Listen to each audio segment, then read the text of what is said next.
From learning to traveling adventurers, subscribe to my channel and don't forget to hit the little bell icon to be notified when I upload a video every Wednesday.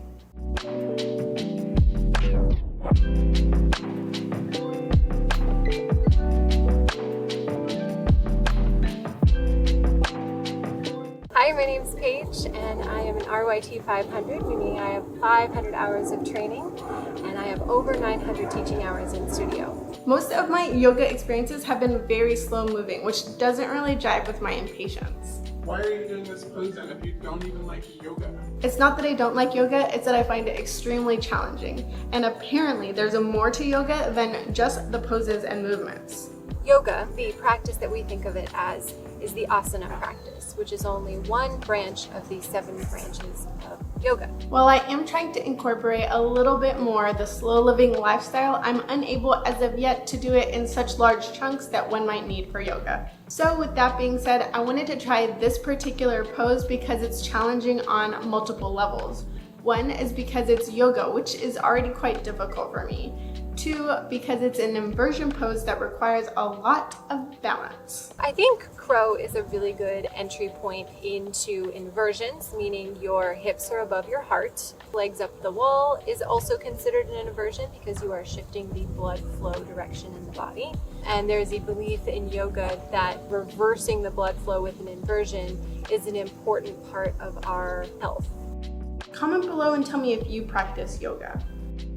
When I told Paige that I wanted to hold the crow pose for 1 minute for 60 seconds, she said, "There's no shame in just laying on your mat in child's pose." Okay, so maybe not that, but she did say that that was going to be a stretch goal and that maybe I should just start with 15 seconds or 5. When doing crow pose, you should warm up your body always. What we want to focus on, especially our wrists. So we need to make sure that our wrists and our hands are ready to support our weight in an inversion. Other areas not quite as important. We want the spine warmed up, we want the hips warmed up, and we want those abs ready to contract because they're our big supporting mechanism in this posture.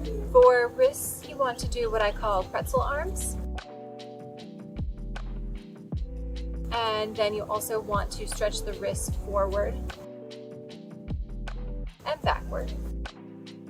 Next, you want to do a forward fold. Gives you a little length in the spine at first, folding forward, legs straight, really stretching those hamstrings.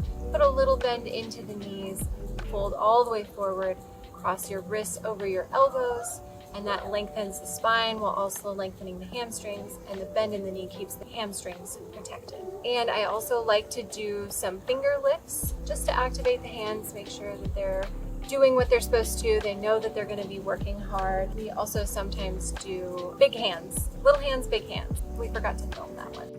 For your spine, we want to do some traditional cat-cow. Always good. Cat-cow never hurts. You could do it daily and it would be good for you, twice a day even if you want. For hips, you can do some traditional hip stretches, but I also like some squats. That opens up the range of motion and also activates the muscles. And lastly, we're going to do a plank knee tuck. So we're bringing the knee into the tricep, squeezing it in, making those muscles work, and just getting everything ready for crow. I'll put Paige's setup tips for the crow pose in the description below, so check those out when you're done warming up.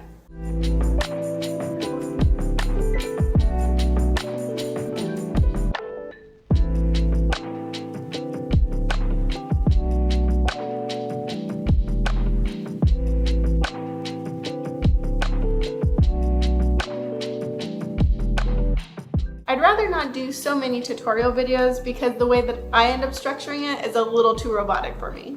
So although I list out the warm-up moves to get into the crow pose and I put Paige's setup tips in the description below, I wanted to share a little bit extra. I would like these videos to share bits of my life and document them, while also sharing a little bit about what I've learned along the way. Each one of these videos where I interview someone or ask someone to teach me something is a journey in itself. Me reaching out to someone to ask them to take time out of their busy schedule to do something for me is by far the most challenging part of this entire process. It's not having to redo a shot over and over and over again. It's not learning how to edit a video and working with new software.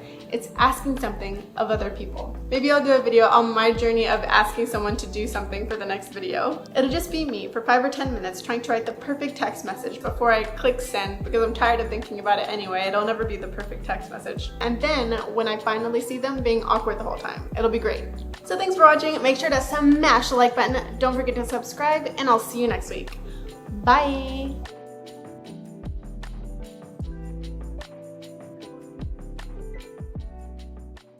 One more time because it wasn't focused. You're good. Yeah. I'm really hopeful that it's 7 branches. Man, I did that in one take. What? What is happening today?